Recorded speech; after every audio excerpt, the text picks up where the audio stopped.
1800 hours, Pakistan Standard Time. Assalamu alaikum. This is Radio Pakistan, the news read by Ali Ahmed. First, the headlines. Prime Minister says Dasu Dam will generate low-cost, clean energy that will help reduce inflation and promote industrialization in the country. The National Assembly was informed today that the oil prices in Pakistan are lowest in the region.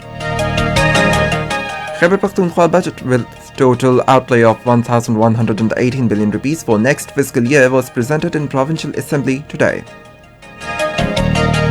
Foreign Minister says Pakistan looks forward to working closely with all Afghan leaders to ensure Afghan peace process and bilateral relations move forward smoothly. In Indian illegally occupied Jammu and Kashmir, senior Hurriyat leader Professor Abdul Ghani Butt says Kashmir dispute is the main hurdle to peace between Pakistan and India. Israeli fighter jets have launched a series of air raids on Gaza Strip for a second time since a ceasefire ended last month.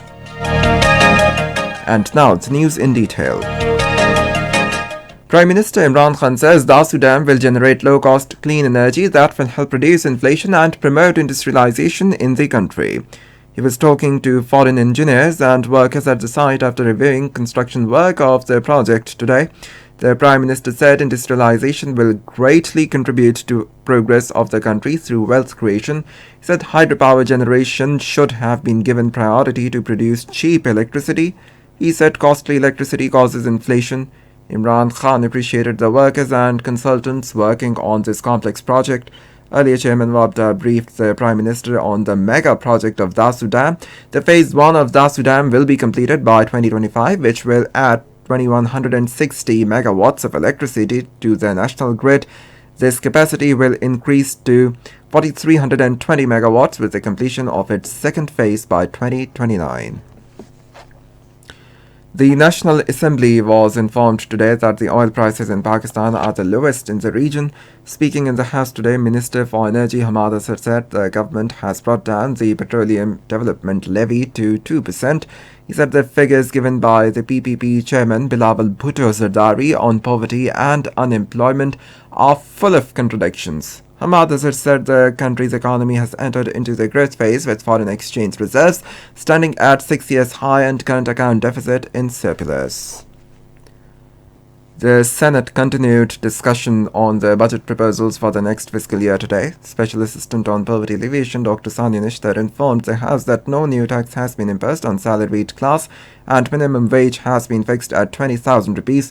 She said unprecedented facilities have been provided to industry in the budget. The Special Assistant said that 260 billion rupees have been allocated for the SARS program.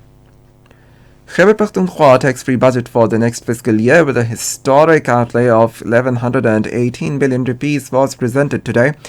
Presenting the budget in the Provincial Assembly in Peshawar today, Finance Minister Taimur Salim Jhagra said 919 billion rupees have been allocated for the settled districts, while 199 billion rupees for the newly merged districts of the province.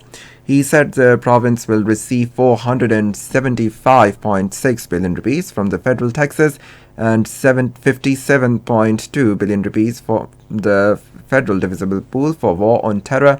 The finance minister said 371 billion rupees have been allocated for the annual development program, which is a record. Khyber Pakhtunkhwa government announced 10% ad hoc relief allowance in the salaries of provincial government employees and 10% increase in pension in the new fiscal year budget. Advisor on Parliamentary Affairs Babar Rawan says electronic voting machines are imperative to ensure free and transparent elections in the country. Addressing a news conference along with the Minister of State for Information and Broadcasting, Farooq Habibi, in Islamabad today, he said electronic voting machines will help end rigging in the elections. Babar Rawan said overseas Pakistanis are the asset of the country and the right of vote cannot be sabotaged. Speaking on the occasion, Farooq Habib said free and transparent elections are the foundation of a strong and sustainable democracy. This is Radio Pakistan. Foreign Minister Shah Mahmood Qureshi has reiterated Pakistan's firm commitment towards the GSP Plus preferential trade regime and effective implementation of the 27 related international conventions. He was talking to the European Union High Representative for the Foreign Affairs and Security Policy Vice President of the European Commission, Joseph Borrell, on the sidelines of the Antalya Diplomacy Forum in Turkey today.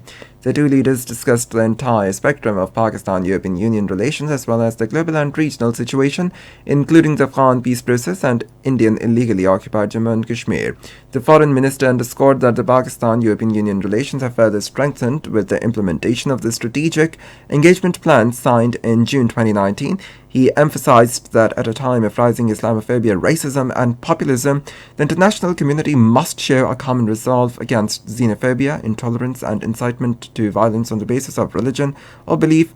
The two leaders agreed to continue to maintain high-level engagement to further strengthen the Pakistan-European Union relations.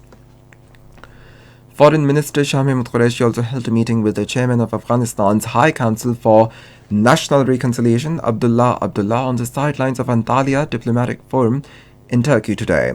The foreign minister stressed on making inter-Afghan talks successful to retreat peace spoilers. He said Pakistan looks forward to working closely with all Afghan leaders to ensure that the Afghan peace process and bilateral relations move forward smoothly.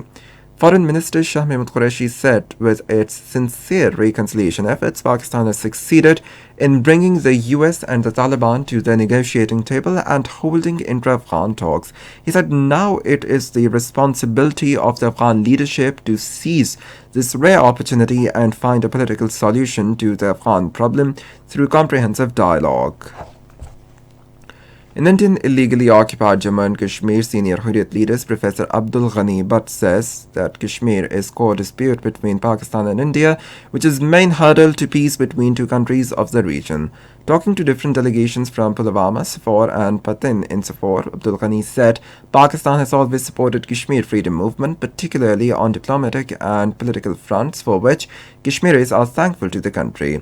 He urged United Nations Security Council to put pressure on India to settle long-pending Kashmir dispute according to the will of Kashmiri people.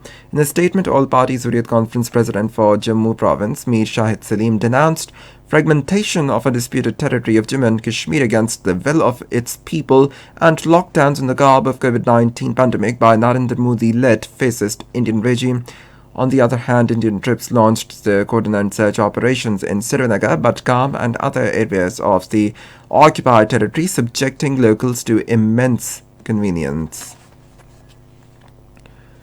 Israeli fighter jets have launched a series of air raids on Gaza Strip for the second time since a ceasefire ended last month. According to the Palestinian sources, Israeli missiles hit several sites northwest of Gaza City and north of Bet Lahiya in besieged territory. Meanwhile, in a statement, U.S. State Department spokesman Ned Price said the U.S. Secretary Antony Blinken talked with the Israeli Foreign Minister Yair Lapid and discussed the way to improve the Israeli-Palestinian relations in practical ways. In Pakistan's Super League in Abu Dhabi, Lahore Qalandars will take on Multan Sultans at 9 p.m. tonight. Weather, and now the weather report. Mainly hot and dry weather is likely to prevail in most parts of the country during the next 24 hours. And that is the end of the news. For more news and analysis, log on to our website radio.gv.pk and also watch the live video streaming of our bulletins on the link facebook.com/Radio Pakistan News Official.